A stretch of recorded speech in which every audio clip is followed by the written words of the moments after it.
Oh my god! Oh fiddlesticks! Oh no!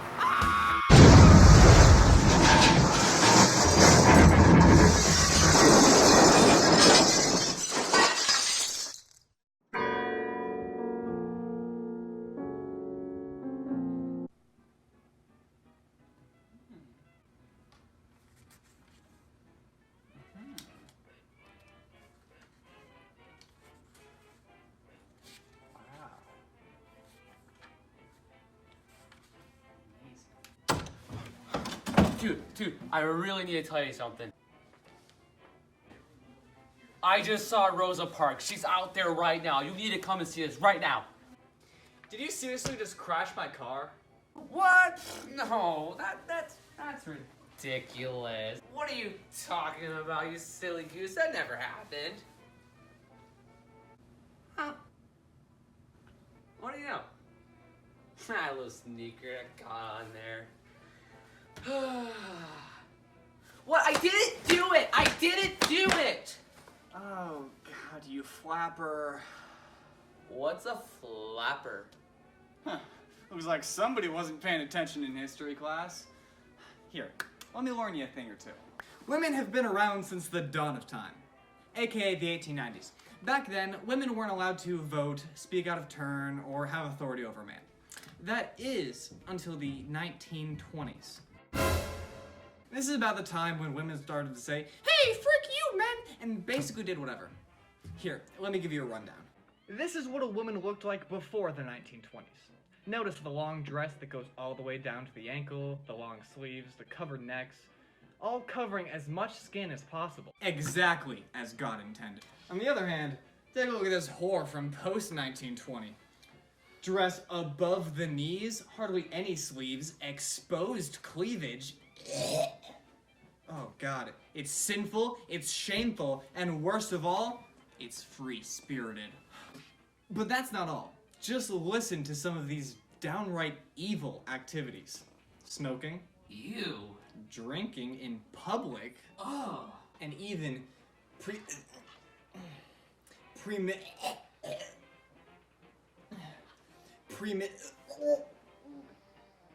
No, okay, gotta write it down. Well, that isn't so bad. I mean, you need to make, babies and stuff. Wait a minute. What are you doing? What are you doing? No! Oh my God, I'm getting worked! I'm about to hit something. So, in short, that's what a flapper is. I mean, no one's really sure where the name came from, but the point still stands. Why would you call me that? Why would you call any living being that? That's so mean. I'm just spitting straight facts, bro. Premarital sex is bad, and you probably partake in premarital sex, so. What the heck? But you know what else is bad? Racism. Oh, that really gets my goat. I hate racism. Much. I hate racism just as much as I hate I minorities. know, right? If I could go back in time and meet the man who invented racism, oh man, it's over. It's over. I'd be like, oh, hey, Mr. Racism. Are you hungry? Oh, actually, I am. I haven't eaten anything today. Oh, good, yeah. Because I actually made you a sandwich. A knuckle sandwich. Whoa. You stupid fart boy. Racism wasn't invented by Hitler. Racism was invented long before he was even here.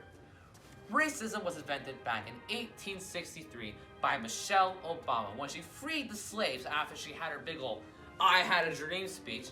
Obviously, President Andrew Jackson was not too keen on the idea. Probably because he was a notorious racist because of his immense racism. No. Here, hold this. What? Basically, everything you said is dead wrong. Racism has been around longer than you think. Basically, all of time. Also, Michelle Obama wasn't alive in 1863, and she didn't free the slaves or give the "I have a dream" speech. That was Abraham Lincoln and Martin Luther King Jr., respectively. But you are right about the Andrew Jackson.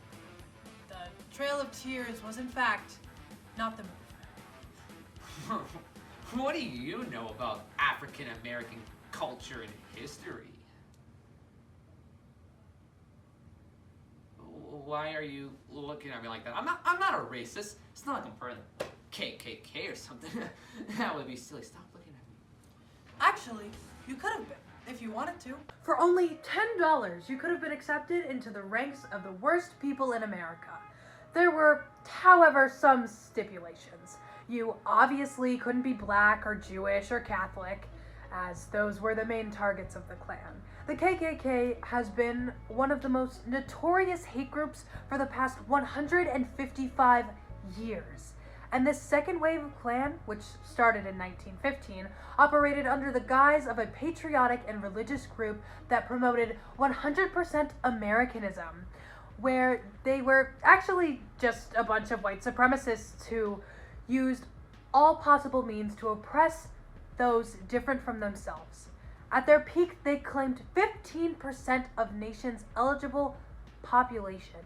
Only white, native-born Protestants were allowed to join.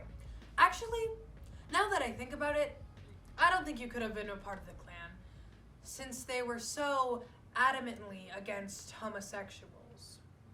I guess you do have a point. Wait a minute, you stupid... It's okay, guys. It's okay. Stupid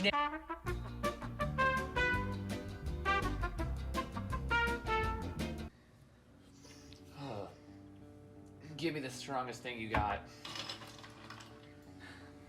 Tough day, huh? You can say that again. I really just don't want to talk about it. All right, that's fair. So what happened this morning? This morning I crashed my friend's car. I just figured out that Michelle Obama did not free the slaves, and now I'm about to get arrested for a hate crime. Like, seriously, what is wrong with this country? First, prohibition, now this? What is this probation you speak of? How do you not know what prohibition is? You work at a bar. Oh, don't worry, I don't actually work here. Huh? Anyway, you were saying something about proclamation or something? Well, make yourself comfortable, because I am about to tell you a bedtime story. So let's take a trip back in time, 1,000 years, to the year 1919. Poverty is rampant. Big businesses are going unchecked. And Seinfeld won't even air for another 70 years. Needless to say, it's a bad time. The US government has one culprit in mind: booze. They think that alcohol is a demon in a bottle, and they want to do something about it. So they do the only thing they know how. They whip out the band hammer and go to town. All of a sudden, bam, it's illegal to brew alcohol. Bam, it's illegal to sell alcohol. Bam, it's illegal to import alcohol. But they forgot one crucial aspect of the whole getting pissed drunk process. They forgot to ban the consumption of alcohol. So bootlegging takes off, and speakeasies blow up. Not literally, of course. They just get super popular, which is strange for a bar that's trying to keep itself secret from the police. Many people wanted the sip of the holy nectar, and there were plenty of people willing to provide. Al Capone saw a need, and by God, he was gonna fill that need. He led a mob of bootleggers and booze runners that committed crimes like sale of alcohol and also murder. That's right, Capone had a bunch of his men dressed up as policemen and slaughtered a group of rival mobsters. So really, in an attempt to lower the crime rate, the government actually ended up setting the crime rate through the roof. Eventually, they realized the 18th Amendment was stupid and ended taking backseats on that in 1933 with the 21st Amendment. That actually ended up being the only amendment to effectively say, hey, the 18th one was stupid. Let's pretend it never happened. 2 hours later. And ultimately, that's why you should never ever eat cat litter. Wow, that is such an amazing story. Wait a minute. Wasn't I telling the story? Oh. Yeah. What were we talking about? I don't know. Booze or something? I don't know, man. Drink as much as you want. I don't care. God is fake. Nothing is real. This video isn't real. I don't care what you do. Whatever. Just masturbate. I don't care. Whatever. Just be safe. I love you. Good night. It's crumbling, but that's okay. I never thought I'd see